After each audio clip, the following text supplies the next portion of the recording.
Greetings everyone, Master Barnes here.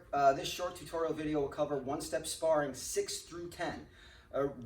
Just a reminder, and I'm going to get a teaching aid for this for visualization. Just a reminder, you need to know 2 for each belt rank. So 1 and 2 you need to know for yellow belt, 1 through 4 for orange, 1 through 6 for purple, right? 1 through 8 for green, 1 through 10 for advanced green. So we're going to take you up to advanced green belt in terms of your one-step sparrings. I'm using this only as a visual reminder. We all need to, if we can visualize what we're doing while we're practicing, it's going to make us better. And this is just a visual reminder. This is what I would call the line of attack.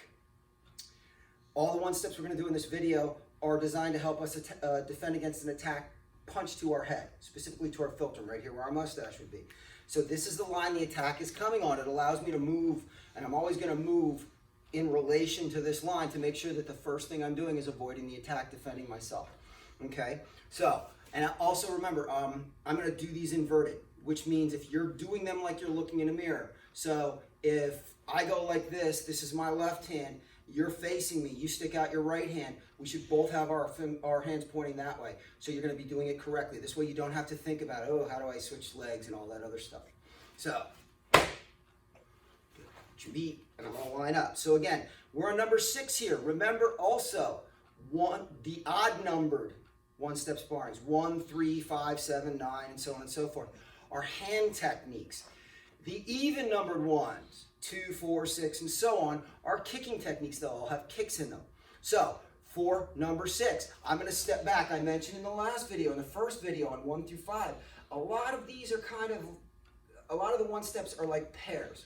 So this one's very much like number 4, right? Number 4 is front kick, punch, punch. So for number 6, I'm going to start off the same way. I'm going to chamber on my front hip, but instead of a front kick, I'm going to do a back leg roundhouse kick. Kick.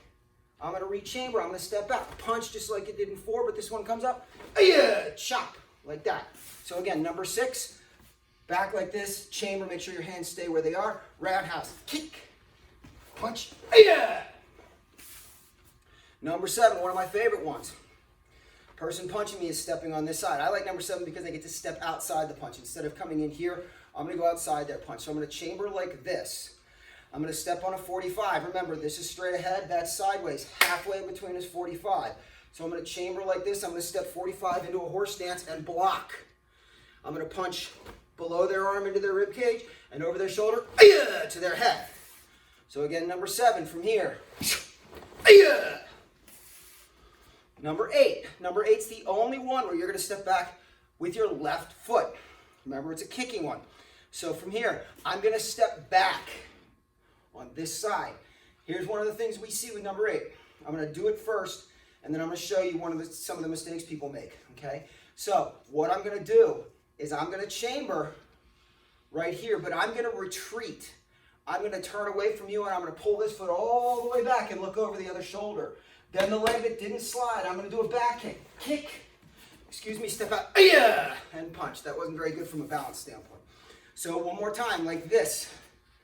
Right? Remember, I've got to slide away. What we see a lot of people doing is pivoting and going right into their back kicks. Problem with that is the person stepping towards you, our distance is going to be off. So number 8, one more time from here. Chamber on my front hip. Slide away. Spinning back. Kick. Rechamber. That was better.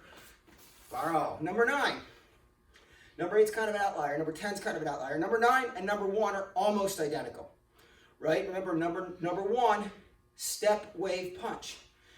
This is Hello Pizza. That's what we call it here. Right? So I'm going to open both my hands. I'm going to turn this hand over. I'm going to step again with this foot. I'm going to step on a 45, not towards you and not that way. I'm going to chamber like this. I'm going to step out my good horse stance, block the punch, and chop. We say hello pizza because we want to make sure you say hello first and then deliver your pizza. So again, number 9, chambering here, open both hands, fingers together, good knife hand, stepping. Finally, number 10. Number 10, you're going to step back, right? There's no real chamber for your hands except for the fact that you don't want your hands flying all over the place, dropping below your belt, okay?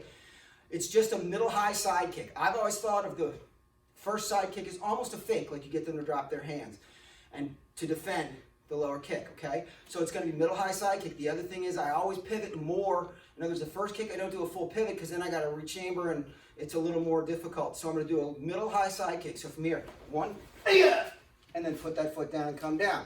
So again, I think of that first side kick and boom, just to get their attention.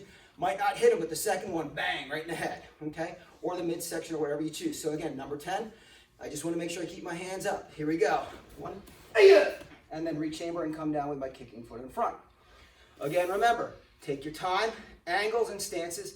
Chambers are very important. If my hands go like this, I don't know which hand's supposed to punch first. If I keep my hands here when I do this, keep my hands here when I do this, I know which hand's punching first. Hope this helps.